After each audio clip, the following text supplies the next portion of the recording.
साहूणम्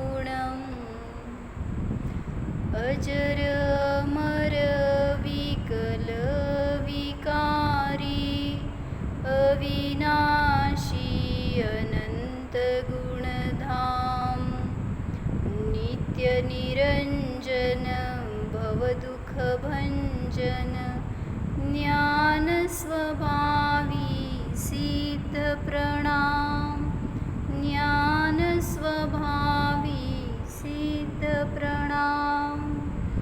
जय बोलो अनंत अनंत सिद्ध भगवान की जय।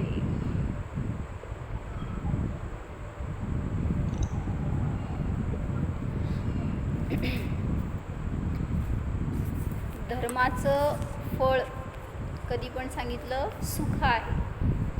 धर्म जो पण करणार तर नियमाने ते सुखालाच कारण आहे। याच्यासाठी म्हणून कथा बघतोय आम्ही। एक कुठली कथा आहे? कमलश्री नावाची सती होती, तिची कथा सांगतायत। कमलश्री जसं पाण्यात राहून ते कमळ त्या पाण्यापासून भिन्न असतं, तसं सांगितलं ही सती सगळ्या संसारात संकटामध्ये असताना सुद्धा, सगळ्या विपत्तींमध्ये अडकली तरी सुद्धा सांगितलं ती त्याच्यापासून अलिप्त होती। आणि तिची धर्मावर इतकी दृढ श्रद्धा, इतकं विश्वास की त्याच्या निमित्तात सगळ्या संकटातून ती पार होत गेली। आणि म्हणून तसं एक श्लोक सांगितला आहे आत्मानुशासनमध्ये। काय सांगितलं की पापाचं फळ काय आणि पुण्याचं फळ काय? सांगा बघू। पापाचं फळ दुःख आहे आणि धर्माचं फळ सुख आहे, असं एक छान त्यांनी श्लोक घेतलाय बरं का। पापात दुःखम धर्मात सुखमिति सर्वजन सुप्रसिद्धमिदं तस्मात् विहाय पापं चरतु सुखार्थी सदा धर्मम। पापाने दुःख होतं, धर्माने सुख होतं, असं सुप्रसिद्ध वचन आहे। कोणीही जीव असू देत, जो पाप करणार, पाप कुठं असतं? क्रियेमध्ये नाही, परिणामामध्ये पाप। ज्याच्या परिणामात पाप आहे, नियमाने तो पुढं दुःख भोगणारच, कसल्याही प्रकारचं पाप असू देत। मग ते पाप नियमाने दुःख देणारं असतं। आणि जो जीव धर्म करणार, धर्मसुद्धा कुठं आहे हो?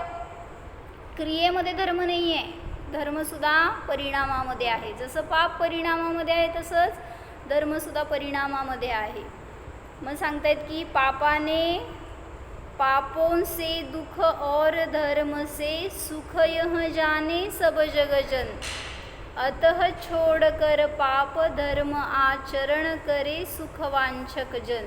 असं सुंदर एक श्लोक घेतले त्यांनी आत्मानुशासनमध्ये। केलाय स्वाध्यायाचा? नाहीतर स्वाध्यायामध्ये हे ग्रंथ घ्या, म्हणजे एक त्यांचे उदाहरणं म्हणा, एक जे काय त्यांनी तत्त्व सांगितलेली आहेत, खूप सोप्या शब्दामध्ये खूप चांगलं घेतलं। आणि हे पुस्तक घ्या पाहिजे वाचायला, ज्याच्यामध्ये की असं एक काव्य वगैरे पण छान घातलेत मध्ये त्यांनी। म्हणजे एक स्वाध्यायाला नाही आहे तिथं, आत्मानुशासन एकच आहे, असू दे। तर काय सांगायला लागले? श्लोक नंबर 8 आहे, नंतर बघायचं असतं तर बघा आत्मानुशासनमध्ये। पाप से दुख होता है, धर्म से सुख होता है, यह कथन समस्त लोक में प्रसिद्ध है। असं नाही की जिनधर्मीसाठी आहे हे, कुठलाही जीव असू दे, जो पाप परिणामामध्ये असणार तो नियमाने दुःख भोगणार, आणि जो धर्म परिणामामध्ये असणार तो नियमाने सुख भोगणार। कुठल्या गतीतला जीव? कुठल्या गतीतला जीव? कोणीही असू दे, चारी गतीतला जीव असेल तरी सुद्धा नियमाने धर्माचं फळ सुखच आहे। फक्त ते धर्म श्रद्धापूर्वक आणि ज्ञानपूर्वक असायला पाहिजे। सभी ऐसा मानते हैं, कहते हैं, इसलिए जिसे सुख चाहिए उसे पाप को छोड़कर सदा काल धर्म का आचरण करना चाहिए। काय समजलं? पापाचं फळ दुःख आहे आणि धर्माचं फळ सुख आहे। ऐसा मात्र हम ही नहीं कहते, सभी लोग कहते हैं। इसलिए यदि सुख चाहिए तो क्या करना चाहिए? पाप को छोड़िए, सोड तिला, हे सांगायला लागले। पाप म्हणजे मोह हे पाप आहे. मग जिथं मोहाला धरलं तिथं पाप झालं. मग हाच सिद्धांत सतीनी वापरला. कमलश्री नावाची सती होती आणि तिचा विवाह एका जैन घरामध्ये झाला जो की शैवमती होता. ही जिनमती आणि तो शैवमती होता. आणि हिला माताजींच्या संस्काराच्या निमित्तात तिने आजीवन रात्रीभोजन त्याग केलं होतं लग्नाच्या आधीच. आणि मग तिला माहीत नाही आपण या घरात पडलो आहे, तर त्या घरात सगळं अजैनांच्या अनुसार सगळं आचरण, त्यामुळं रात्रीभोजन चालायचं. मग तिला व्रत मोडायचं नव्हतं आपलं. त्यामुळं ती काय करती, चांगल्या शब्दात विनयाने सासूबाईंना पहिल्या दिवशीच सांगते की माझं आजीवनसाठी जिनदर्शन आणि रात्रीभोजन त्याग एवढा नियम आहे, त्यामुळं मला तेवढ्याची परमिशन द्या, मी तुम्हाला दुसरं कशाचीही इच्छा करत नाही. पण ती सासूबाई मान कशा असतो आता, सुनेचं मी का ऐकावं, हो ना, असं असतं ना का नाही, कसं असतं घरामध्ये. म्हणजे तिला तिचे वचन ऐकायला नको वाटले, तिला हो म्हणायला नको वाटलं, त्यामुळं ती नकार देती. आणि मग तिच्यावर ती जबरदस्ती करू लागली. तिला कामाचं लोड द्यायचं, दिवसा तिला जेवण द्यायचं नाही, रात्री जेव म्हणायचं पण ती रात्री जेवणार नाही. असे 3 दिवस उपवास झाला तिचा. आणि 3 दिवसांनंतर लग्नाच्या पती घरी आला. आणि मग घरी आल्यावर त्या सासूबाईंनी पतीला सगळं सांगितलं, म्हणजे कोण, मुलाला सांगितलं सगळं. महासेना नाव असतं त्या सासूबाईचं आणि पतीचं नाव असतं हेमचंद. तर महासेनानी हेमचंदला सगळं सांगितलं, असं भरवलं कान की तुझी बायको मला खूप त्रास देते, ती मला नारकी म्हणाली, ती मला नीच कुलीन म्हणाली. म्हटल्यावर ती रडायला लागली त्यासमोर. आणि मग ते रडायला लागल्यावर पती पिघळला, म्हणला की असं कसं ती म्हणू शकते, मी आत्ता तिचा काटा काढतो, तुला त्रास देणाऱ्याला मी जिवंत ठेवणार नाही. असं म्हणलं की सासूबाईंनी काय केलं, म्हणाली असं वेगामध्ये निर्णय घेऊ नकोस, विवेकाने कर काय करायचं आहे ते. आणि मग दोघांच्यामध्ये प्लॅन झाला की तिच्याशी नीट वागायचं, म्हणजे कोणाला शक येणार नाही की आपण तिला मारलं आहे, आपण जे काय करणार ते प्लॅनपूर्वक करू. त्यामुळं हेमचंदनी सांगितलं आईला की तू तिच्या मतानुसार वाग, तिला जिनदर्शन करायचं आहे कर म्हण, रात्री भोजन करायचं नाही आहे, दिवसात जेवायला दे, पण थोडे दिवस तिच्यासारखं राहू. म्हटल्यावर मग मी पुढचं बघून घेतो असं त्यांनी सांगितलं. आणि तो गेला एका सपेऱ्याकडं, कमलश्री. मग जिनमती म्हणजे काय असतं बेटा, जिनेंद्र भगवंतांचा मतवाला तो जिनमती, तिचं नाव नाही आहे, ती जिनमती म्हणजे जिनेंद्र भगवंतांचं अनुसरण करणारी. हां, तर कमलश्री नावाची सती आहे, तिची कथा आहे. काय हां, नवऱ्यानी सांगितलं की मी माझं बघून घेतो पुढचं काय करायचं ते, एवढं सांगितलं. आणि सासूबाईला पाठवलं कुठं, सुनेकडं म्हणजे बायकोकडं स्वतःच्या. आणि मग ती जाऊन तिला खूप गोड गोड बोलती, म्हणली बेटा जा दर्शन करून ये, नंतर तुला स्वयंपाक करून जेव, असं सांगायला लागल्यावर आज तिला कळे ना की सूर्य कुठं उगवलाय. आणि मग ती खूप खुश झाली की आपल्याला आज भगवंतांचं दर्शन करायला मिळणार. आणि मग ती तेवढ्याच विनयाने, तेवढ्याच आश्चर्याने, आनंदाने त्यांच्या पाया पडती सासूबाईंच्या. आणि मग नंतर तो गेला कुठं, सपेऱ्याकडे गेला आणि त्यांनी एका सुंदर घड्यामध्ये असा साप घालून आणला होता की जो अत्यंत विषारी होता, ज्याचं की तोडच मिळणार नाही. जर तो चावला, जर त्याची विषबाधा झाली तर परत तो व्यक्ती जगणारच नाही. असं त्यांनी विचारलं त्या सपेऱ्याला की असं मला साप दे. मग तो पहिला विरोध करतो, कशाला पाहिजे, माझ्याकडं नाही आहे वगैरे. पण जेव्हा ह्यांनी धन दिलं, 5 दिनार दिले त्याला, तर तो लोभी झाला आणि त्यांनी त्याला त्या घड्यामध्ये तो साप घालून दिला. आता तो घरी आला आणि रात्रीच्या वेळी तिच्या रूममध्ये गेल्यावर तिला ऑफर करतो की मी तुझ्यासाठी रत्नांचा हार आणलाय, तर तो तू घाल. आणि ती सती इतकी निरपेक्ष असती, इतकी काय म्हणायचं त्याला, सरळ असती म्हण, नाही तर काय तिला कशाबद्दल काय नसतं, न पतीबद्दल द्वेष आहे, ना आणायला पाहिजे असं काय भाव आहेत, काहीच नाही, अशी सरळ असते. तर त्यावेळेस जेव्हा त्यांनी तिला दिलं त्यावेळेस ती म्हणाली की मला कशाला, घरामध्ये इतके मोठे आहेत, कोण तिचे भाभी आहेत, सासू आहेत, त्यांना द्या, इतका सुंदर हार आहे, तर मला नको, मला काही अपेक्षा नाही आहे तुमच्याकडून, बस मला माझ्या धर्माचं पालन करू द्या, एवढीच माझी अपेक्षा आहे. त्यावेळेस तो म्हणतो की आता नाही, कसं तिने नाही घेतली तर सगळं प्लॅन फिस होऊन जाईल ना.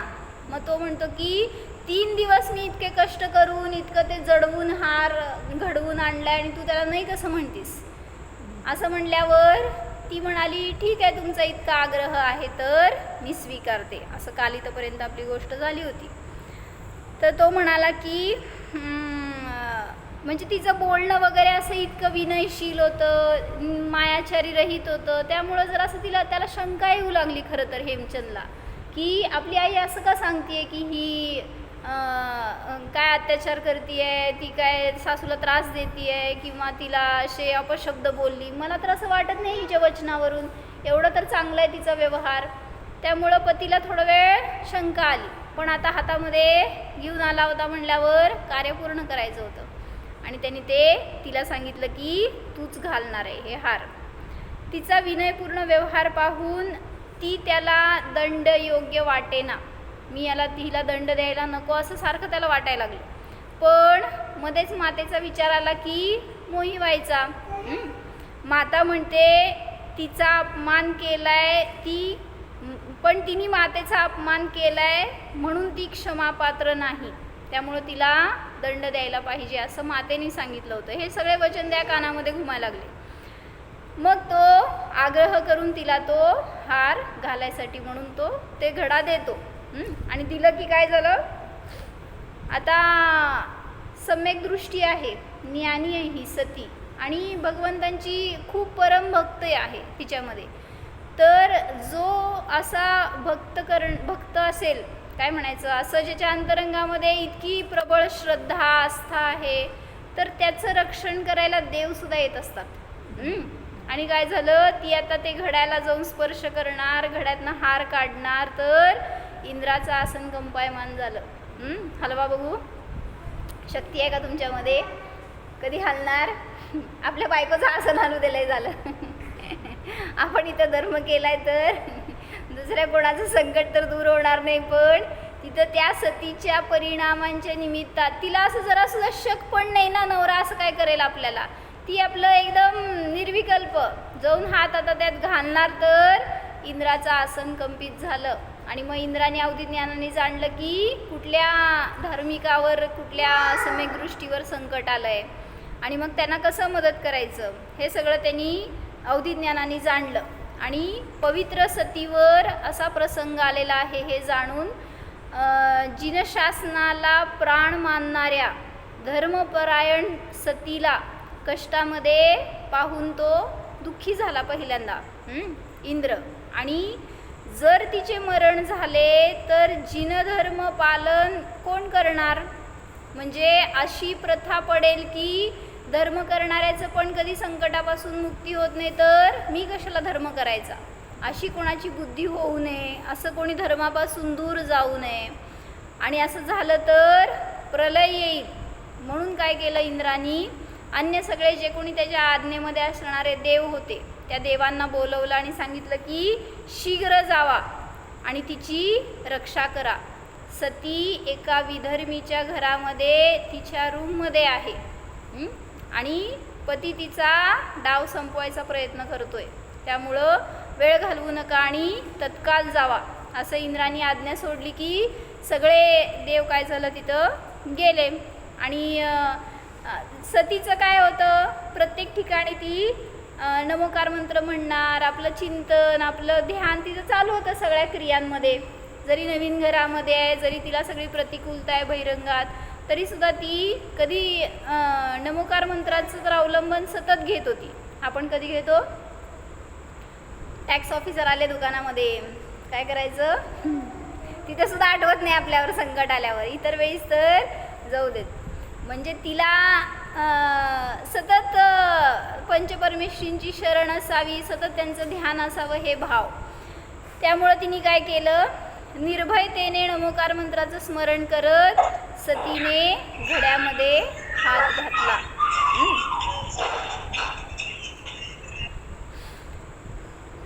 पतीवर विश्वास तर अढळ होता, त्यामुळं सहज भावनेने कुठलं कसला मागं मायाचार नाही, कपट नाही आणि कशाची काय तिला भनक नाही, अशा विचाराने तिने तो हार काढण्यासाठी म्हणून त्या घड्यामध्ये हात घातला. लोकव्यवहारासाठी म्हणजे आता दिलाय हार तर घ्यावा अशा विचाराने तिने हात घातला आणि हात घातला आणि काय काढलं, काय निघालं, हात घातला खिशात काय निघालं, त्या घड्यात हात घातला तर सुंदर रत्नहार निघाला. होय, तुला कसं माहिती मी हेरा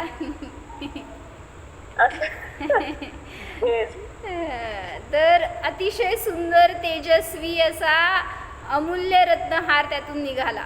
म्हणजे कशी काय जादू झाली हो, अशी असती जिन धर्माची महिमा. जय बोलो जैन धर्म की जय. आणि तिची ती आढळ श्रद्धा, तिचं ते तो विश्वास, तशा रूपाने एक सहज क्रिया, ह्याच्या निमित्त तिला फळ तर मिळणार होतं. त्यामुळं काय झालं, त्या रत्नाचा प्रकाश इतका तेजस्वी रत्न होते ते की सगळं घर झगमगाटून निघालं. म्हणजे त्या प्रकाशाने सगळीकडं तेज निघालं असं बाहेर. आणि का बरं असं झालं तर कारण तो दैवी हार होता. आता देवांनी येऊन तिथं केलं ना रिप्लेसमेंट, त्या सापाच्या बदली त्यांनी हार ठेवला आहे. मग देवकृत जे असतं ते ऑब्व्हियसली कसं असतं, एकदम उत्कृष्ट असणार, देवांनी जे काय केलं ते दिलं ते. तर तो दैवी हार असल्यामुळे रात्रीमध्ये सुद्धा सगळा सर्वत्र प्रकाश पसरला. जसे म्हणलं की तुम्हाला आत्म्याचा अनुभव नाही आहे, जोपर्यंत अनुभव नाही आहे तोपर्यंत अंधकार आहे. आणि ज्या समयाला तुम्ही स्वतःला जाणणार तर तो एक ज्ञानाचा किरण नुसता उघडला तरी सुद्धा असा प्रकाश येतो की मिथ्यात्वरूपी अंधकार नष्ट होतो. तसं सांगितलं तिथं सुद्धा त्या सुंदर रत्नमय हाराने सगळी रूम ती झगमगाटून गेली. तो हार पाहून सतीसुद्धा आश्चर्यचकित झाली. इतका सुंदर हार करून आणलाय म्हणजे माझ्यावर किती प्रेम आहे तुमचं, असं म्हणून ती त्या हाराकडे बघती, आनंदी होती. सती पतीला विचारते, इतका सुंदर हार कुठून आणला? त्या पतीला तर कुठं माहीत आहे कुठून आणला. ती त्याला विचारते की कुठून आणला इतका सुंदर हार.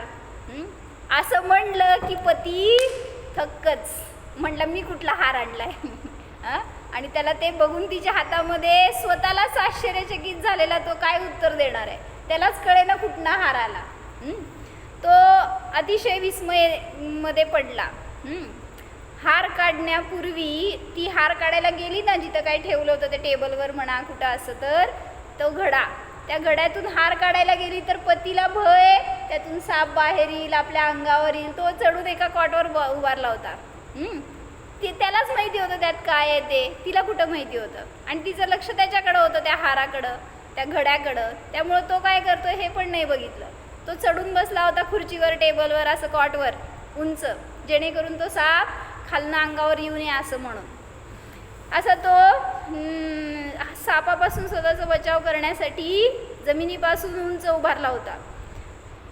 हार पाहून तो पण विचार करायला लागला पती की सपेराने त्यात साप घालायचं सोडून हार कुठनं घातला. मी तर त्याला 5 दिनार दिले होते, 5 दिनारमध्ये इतका सुंदर हार कसा काय येणार. आणि तो कुठला आला इतका, आता त्या काय म्हणायचं जोहरीकडं असणार असा हार, त्या सपेराकडं असला हार कुठनं येणार आहे. त्यामुळं तो विचार करू लागला की सपेऱ्याने साप घालण्याऐवजी हार का घातला, पण त्याच्याकडे इतका सुंदर हार येणार तर कुठून. असा हार मी कधी जीवनात बघितला नाही. तो स्वतः जोहरी असतो, हेमचंद म्हणजे रत्नांचा व्यापारी असतो. त्यामुळं तो म्हणतो की आजपर्यंत जीवनात मी असला हार बघितला नाही आहे. आणि बाकीचे सगळे तर बघायचं लांबच राहिलं, कसं काय बघितला नाही, कारण तो देवकृत होता. त्याच्याकडं जरी कितीही सुंदर हार असतील, रत्न असतील, पण तरीसुद्धा या क्वालिटीचं नसणार, जे काय देवांनी केलेलं होतं ते. त्यामुळं तो विचारात पडला की असा हार मी कधी जीवनात बघितला नाही. त्यावेळी सती म्हणाली की इतका सुंदर हार आहे, तुम्ही माझ्यासाठी आणलाय गिफ्ट, तर तुम्ही तुमच्या हाताने माझ्या गळ्यात घाला. आता काय झालं मिहिरा, पुढं सांग. असे वाटत आहे की घाबरला का? हार बघून घाबरला का? साप बघून घाबरला? तुम्ही तुमच्या हाताने घाला. असे वाटत आहे की भूतलावरील सर्वोत्कृष्ट रत्नांनी हा हार बनवला आहे. तुमचा इतका स्नेह आहे माझ्यावर हे मला आत्ताच समजले. त्यामुळे हे सगळं मिळण्यामागं धर्माचीच महिमा आहे हे मला भासित होतं. असं ती आता त्यातून सांगते की मी आजपर्यंत जी काही निस्वार्थ भक्ती केली आहे त्याचं फळ मला आज असं संयोग मिळाला. जोपर्यंत म्हणजे जरी तो अनमोल आहे हार, तरी सुद्धा सांगितलं ती त्या पतीच्या प्रती आदर, एक काय म्हणायचं, त्यांना बहुमान देते आणि सांगते की तुम्ही स्वतः घातला तर त्याचा अजून मोल वाढेल. त्यामुळं तुम्ही घ्या, तुम्हीच घाला, अन्यथा मला नको. आता सतीचा ह्याच्यामध्ये काय डाव नव्हता बरं का, पण ती तर आपली तिची परिणती आणि त्या सगळं पतीच्या प्रती समर्पित. असा धर्मात्म्याचा अयोग्य व्यवहार कुठेच नसतो. भलेही त्यांनी दिला म्हणून लगेच हिने घातला आणि विसरून गेली नवऱ्याला, असं नाही. ती त्याला योग्य बहुमान देते. जसे चैतन्याच्या स्पर्शाविना ज्ञानाचा मोल नाही, किंमत नाही, तसं सांगितलं की पतीच्या स्पर्शाशिवाय त्या हाराला मोल नाही, असं ती सांगते.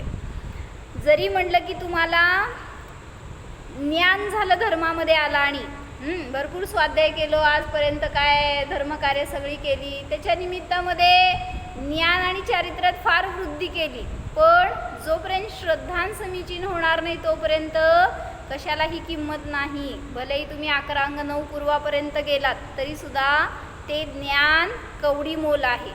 जसं ती म्हणतीये की त्या हाराला जोपर्यंत तुमचा स्पर्श होणार नाही तोपर्यंत त्याला किंमत नाही आहे. तुम्ही स्पर्श कराल तर ते अनमोल असणार. जसं सांगितलं की उदाहरण, दगड कितीही मोठे असेल, जड असेल, तरी त्याला काही किंमत नाही. पण एखादा मणी आहे, रत्न आहे, तो कितीही लहान असेल तरी सुद्धा अनमोल आहे. काय म्हणले सांगा? का बरं? दगड पण दगड आहे आणि ते मणी पण ॲक्च्युली दगड आहे. माहिती आहे का? डायमंड हे काय आहे हो?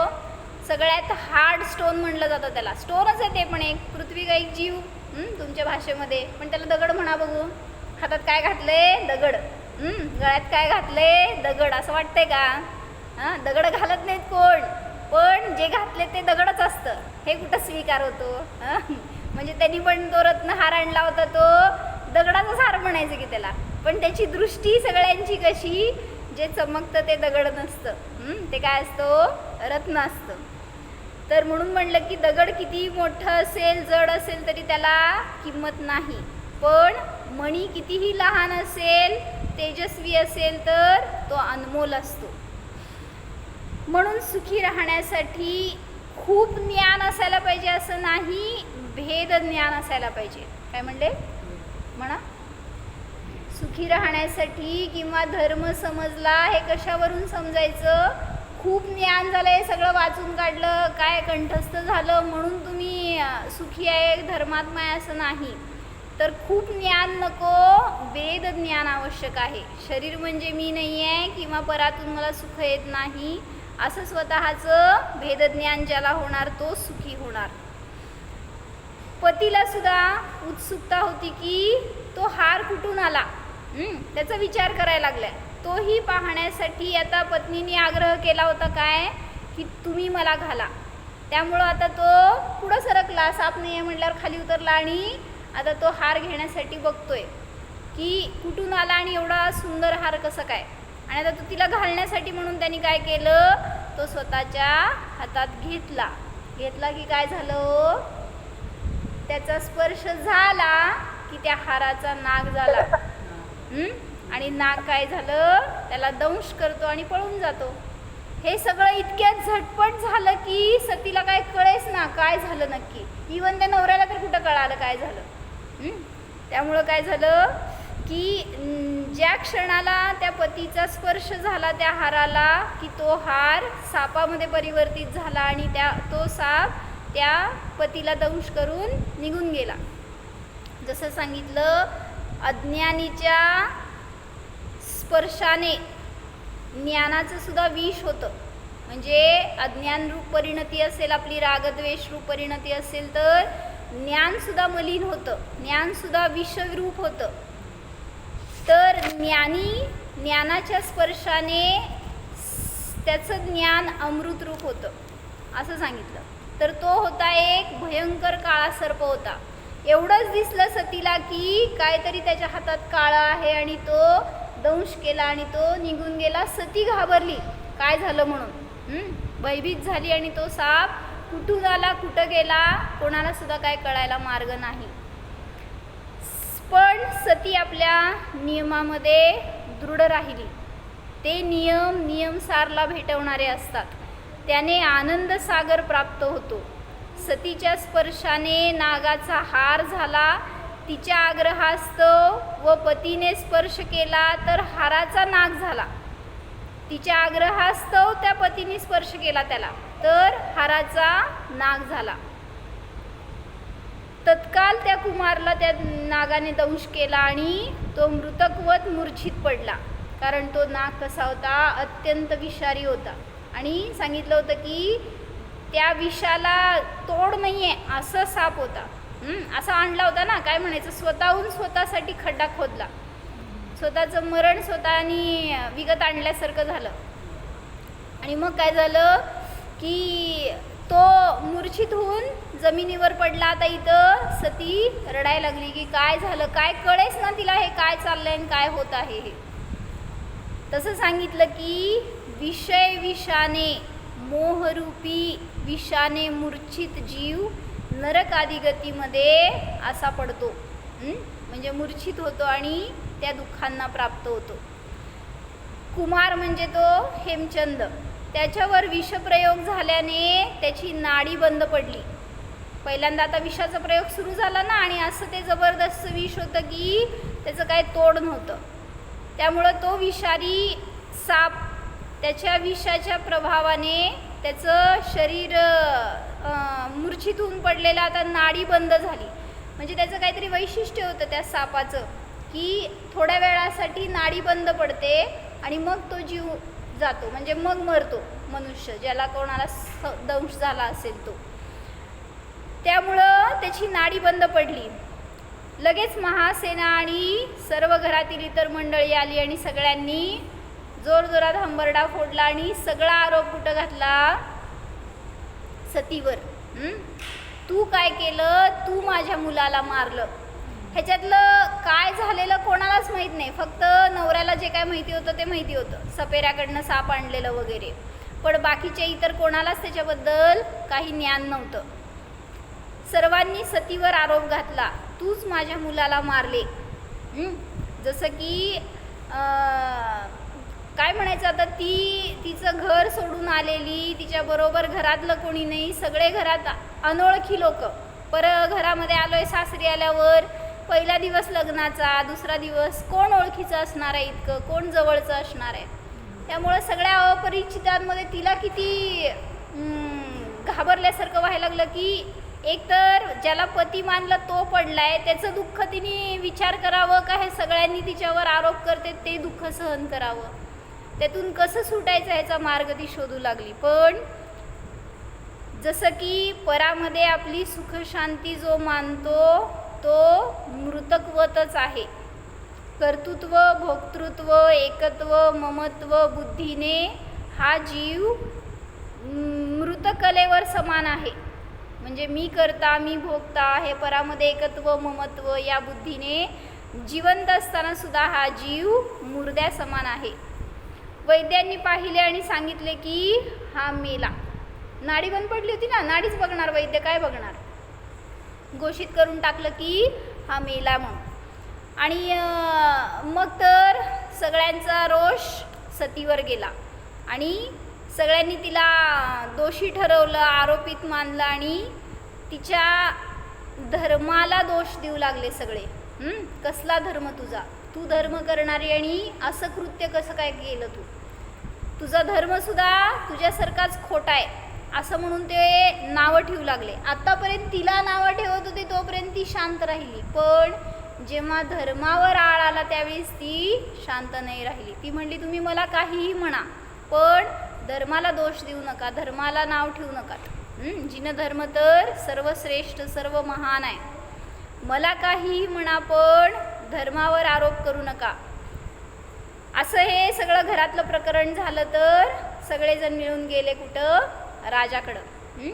केस गेली ती राजाकडं आणि राजाला सगळी केस सांगितल्यावर त्या डेड बॉडीला पण घेऊन गेले राजमहालामध्ये, राजदरबारामध्ये, कारण त्याच्यावरच निर्णय करायचा आहे ना. त्यामुळं त्यालासुद्धा नेऊन त्या राजमहालात ठेवलं. जसे की हे जीवा, जरी तू अनादीपासून मोहाने डसलेला आहेस, वरून मेल्या समान दिसतोय, तरी भगवान सांगतात की चेतना जागृत आहे. जसं की तो मेल्यासारखा दिसत होता पण अंतरंग चेतना जागृत होती, तसं सांगतायत की तू जरी सगळ्या संकटांमध्ये, संसारामध्ये, मोहामध्ये मेल्यासारखा झालायस तरीसुद्धा तुझी चेतना अंतरंगामध्ये जागृत आहे, त्याला जाण. चैतन्याला विसरला म्हणून मृत समान झालाय, आज जागृत हो तर चैतन्याचा अनुभव होणार. त्यावेळेस तिथं अपील झाली आता सगळ्यांकडून. जे कोणी घरातले होते त्यांनी काय केलं, हिनी माझ्या मुलाला मारलं असं एक केस त्यांनी घातली आणि मला न्याय द्या असं ती महासेना राजाला सांगते. महासेना म्हणजे कोण, त्याची आई, मुलाची आई किंवा सासू म्हणा सतीची.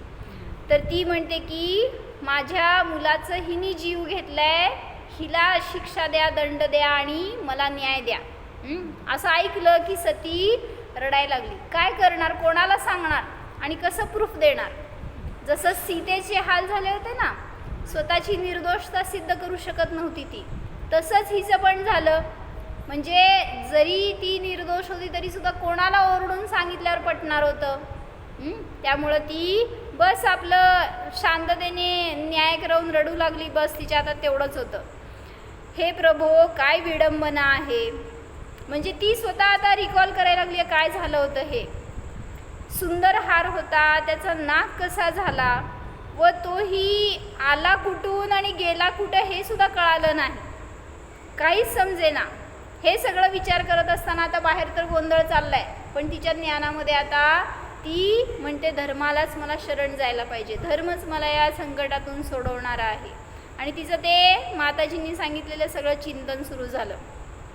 जो उपदेश दिला होता की पूनम, संसारात दुःखाचाच उत्पाद व दुःखाचाच व्यय असतो. काय म्हणले म्हणा, संसारात बघा दुःख किती किती दुःख आहे, किती दुःख आहे. स्थिर बसू देणार नाही, धर्म करायचं नाही आहे ना तुम्हाला, सगळी अनुकूलता अशा प्रकारची मिळते. मग संसारात दुःखाचाच उत्पाद आणि दुःखाचाच व्यय असतो आणि धर्मामध्ये किंवा स्वरूपामध्ये सुखाचाच उत्पाद आणि सुखाचाच व्यय असतो. छान आहे वाक्य, लिहा. काय म्हणले, लिहा. कशात लिहिणार, त्यात लिहा. काय म्हणले म्हणा वाक्य, दुःखाचाच उत्पाद आणि दुःखाचाच व्यय असतो. तुम्हाला वाटते सुख आलं पण समजून घ्या दुःखच आहे. सुखाचाच उत्पाद आणि सुखाचाच व्यय म्हणजे उत्पन्न झालेली पर्याय सुखरूपच आहे, व्यय झालेली पर्याय सुखरूपच आहे. म्हणजे व्यय झाल्यावर पुन्हा उत्पन्न होणार आहे ती पर्याय सुखच देणारी आहे. त्यामुळं काय अद्विका, सुख आहे का दुःख आहे, सुखाचा उत्पाद झालाय का दुःखाचा, दिसणार आहे मला. आता धर्म किती करणार त्याच्यावरनं दिसणार. धर्म असेल तर सुखच सुख आहे, अन्यथा त्या जीवाला समजणार कसं. तुम्ही आजपर्यंत धर्म केलाय, ती आली की सगळं सोडून दिलाय, तिला धर्म काय कळणार आहे? म्हणजे ती काय तुम्हाला अधर्म करायला जन्मली का? म्हणून उलट तिच्यावर संस्कार करायसाठी तरी जोडलेले राहा. म्हणून संसारामध्ये सुखाची कल्पना करणं व्यर्थ आहे. तिला माताजींचे सगळे शब्द आठवायला लागले की हे जीवा, विपत्ती आली तरी सुद्धा घाबरू नकोस. विपत्ती में धर धीर रे नर, विपत्ती में धर धीर. विपत्ती आली तरी घाबरू नकोस, रडू नकोस. लोक निंदा करोत, प्रशंसा करोत, सगळ्यामध्ये स्थिर राहा. त्यानेच जिनशासनाची प्रभावना होणार आहे. सती स्वतःच्या अपमानाने, आरोपाने रडत नव्हती. तिला सगळ्यांनी आरोप लावला, सगळेजण तिचा अपमान करतायत, तिला दोषी मानतायत म्हणून ती रडत नव्हती. का रडत होती मग? धर्मावर आळ आला होता म्हणून तिला त्रास होत होता. पण जिनधर्माला कलंकित होताना पाहून ती दुःखी होते. कोणाच्या तरी जरी कोणी निंदा केली धर्माची, धर्मावर आळा घातला तरी सुद्धा धर्म किती कलंकित होणार आहे हो. धर्म तर अस्पर्शी आहे, ज्याच्याला आजपर्यंत कोणी त्याला नष्ट करू शकलं नाही किंवा त्याला कलंकित करू शकलं नाही. तरी सुद्धा तिला असं वाटू लागलं की माझ्या निमित्तात धर्माचं अपप्रचार, अप्रभावना व्हायला नको, किंवा धर्माला कोणी कलंकित करायला नको. ती स्वयं आत्मआश्रयाने, भक्तीच्या परिणामाने स्थिर होते. भलेही ती सगळा प्रतिकूल प्रसंग चालू आहे बाहेर, तरी सुद्धा ती विचार करते की धर्मच मला ह्याच्यातून बाहेर काढणारा आहे, आणि ती स्वतःला स्वतः स्थिर करते. ह्याच्यासाठी धर्माचे संस्कार किती आवश्यक आहेत. ती जेव्हा 8 वर्षाची पण नव्हती ना, तेव्हा तिचे आई वडील तिला असे संस्कार करत होते. पूनम काय, ती ते ध्यानाला बसले की ती येऊन बाजूला ध्यानाला बसायची. बसती का ती? नाही. बसती का तू? असं विचारायला पाहिजे. असे आहेत. मग कोणाचा दोष सांगावं दोषी? म्हणजे ती एवढी सुंदर संस्कारित झाली होती ना लहानपणापासून. असे एक पुराण कथा तरी ऐका ना प्रवचनमध्ये. एवढे चांगले त्यांचे संस्कार दाखवलेत ना लहानपणापासून, आणि ती त्यामुळं अशी घडत गेली. आणि जेव्हा त्या माताजींच्या संघात राहिली ना ती गुरुकुलामध्ये, तर तिथे त्यांचे वचन तर तिला इतके प्रिय वाटायचे. त्यांच्याजवळ राहणं, त्यांचं सगळं करणं, शिकणं, सगळ्यामध्ये तिला खूप उत्सुकता, खूप आदराने, विनयाने शिकत गेली. तर ती खूप लवकर हुशार झाली. आणि मग जे पण माताजी सांगणार त्याच्याबद्दल तिला ओढ असायची, एक प्रेम असायचं. आणि मग ती एक एक नियम वगैरे सुद्धा ग्रहण करत गेली. म्हणजे असे संस्कार करा हे सांगायचं आहे मला. किती शिकवता सांगा त्यांना? काय भजन शिकवता, स्तोत्र शिकवता, ध्यान शिकवता. किती करू शकतो? लहान आहे तोपर्यंत ऐकतात. आत्मज किती ऐकतो सांगा? मोठे झाल्यावर कोण ऐकत नसतात. म्हणून जोपर्यंत लहान आहे तोपर्यंत काय म्हणायचं, ते ओला असते तोपर्यंत मातीचा घड्याला आकार देता येतो, त्याच्यानंतर नाही. म्हणून सांगितलं संस्कार आवश्यक आहेत. तर ती स्वतःला स्थिर करते. आणि मग त्याच्यातून कसं बाहेर पडणार हे धर्मच मला सांगणार आहे, किंवा धर्मानेच माझी ह्याच्यातून रक्षा होणार आहे, धर्मच मला या प्रसंगातून मुक्त करणार आहे, इतका तिचा आढळ विश्वास होता. आणि ती तशी स्थिर त्या राजासमोर उभारली होती. मग आता याच्या पुढं प्रसंग काय होणार, किंवा तो नवरा मरणार का जगणार, आणि ती तिच्या कलंकातून कशी मुक्त होणार, हे सगळं पुढच्या कथेमध्ये घेतलं आहे. हो.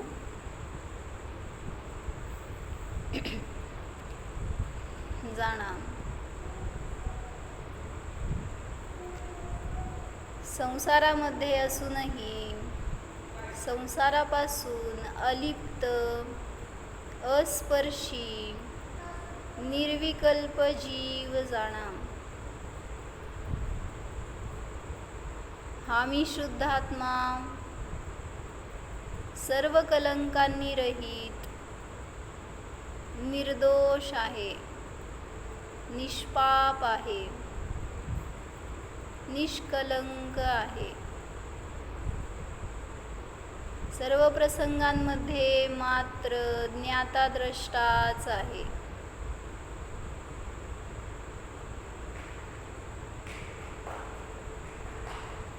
सिद्धस्वरूपोऽहं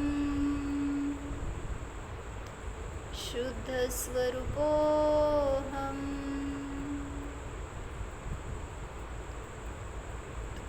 ॐ